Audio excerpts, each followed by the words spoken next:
My neighbors aren't the same anymore. They laughed, but I didn't, because I knew something was seriously wrong with that house, and no one seemed to really care. They found it funny. But I knew what I had seen. Tyler showed up later, asking me to play.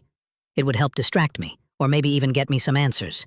He was coming down the street, and behind him, in front of the house, Mrs. Mason kept staring at me, while smiling. Next to her was Amber, and I swear I had never seen that girl truly smile before. But now she was smiling, just like her mother. Mrs. Mason asked her son where he was going.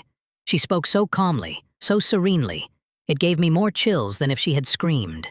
Even from a good distance, you could hear her voice clearly. "We're going to the park, Mommy," Tyler replied, turning to her. That's when Amber opened her mouth. "May I come with you, little brother?" Immediately, my stomach twisted. Amber never wanted to leave the house, never volunteered for anything, especially not to hang out with us. Tyler hesitated, but covered it with a smile. "No need. We're just going to play a bit." They seemed to accept that, but as we walked away, I had that feeling again, the one of being watched. No one else was on the streets, but I knew they were still watching me. We got to the park and tried to play like always. We got on the swings, tossed stones into the pond, and even raced each other to the far side. For a moment, it all felt normal.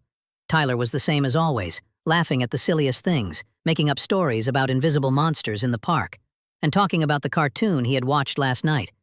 I felt a bit more at ease, because at least Tyler seemed to be the same. But something seemed to be bothering Tyler. He kept glancing around like someone was about to show up. I used that discomfort to ask about last night. I asked if he thought his family was acting differently, and he just looked confused, asking what I meant. "You know, they're different.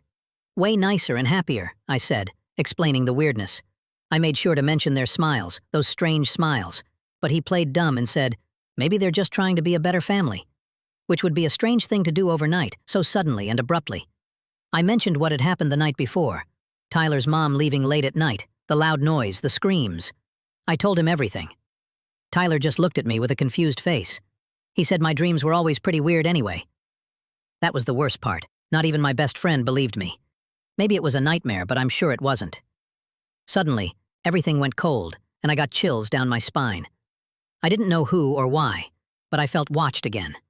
I tried to keep the conversation going, but that feeling was the worst. It wouldn't leave me alone. I gave in.